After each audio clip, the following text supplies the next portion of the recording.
ሮናልዶ ለኢንተር ሚያሚው ባለቤት ዴቪድ ቤካም ያስተላለፈውን መልእክት ነው ይዤላችሁ የመጣሁት።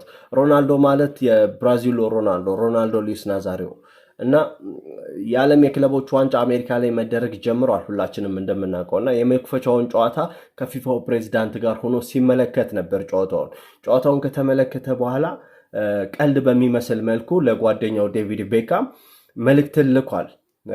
የኢንተር ሚያሚ ተጫዋቾች በአጠቃላይ ስመለከታቸው አለ ኳስ እንዴት በአግባቡ ኮንትሮል ማድረግ እንኳን የማይችሉ ልጆች እንዲሁም ደግሞ ኳስ እንዴት በአግባቡ ፓስ ማድረግ ከማይችሉ ልጆች ጋር የዓለማችንን ምርጥ ሊዮኔል ሜሲን እባክህን አታጫውተው። ብትችል በሱ ሌቭል ያሉ ተጫዋቾችን ግዛለት፣ ካልሆነ ደግሞ እሱን ወደ ተሻለ ክለብ ሄዶ እንዲጫወት ፍቀድለት፣ ልቀቀው ሲል ቀልድ በሚመስል መልኩ ሮናልዶ ለዴቪድ ቤካም መልእክቱን አስተላልፏል። ከጨዋታው በኋላም ግብ ጠባቂውን ብቻ ነው ሮናልዶ ባይዜ ሲያደንቀው የነበረው። እንደውም ግብ ጠባቂው የተሻለ ስለሆነ እንጂ ኢንተር ሚያሚ በመክፈቻው ጨዋታ ይሸነፍ ነበር ነው ያለው። ሜሲ ብቻ ነበር እንቅስቃሴ ሲያደርግ የነበረው፣ ሙከራዎችን ሲሞክር የነበረው፣ የተሳኩ ፓሶችን ሲያደርግ የነበረው ሊዮኔል ሜሲ ብቻ ነበር ሲል ሮናልዶ ተናግሯል። እና የሮናልዶን ሀሳብ እንዴት አያችሁት? ሀሳባችሁን ኮመንት ላይ ያጋሩን።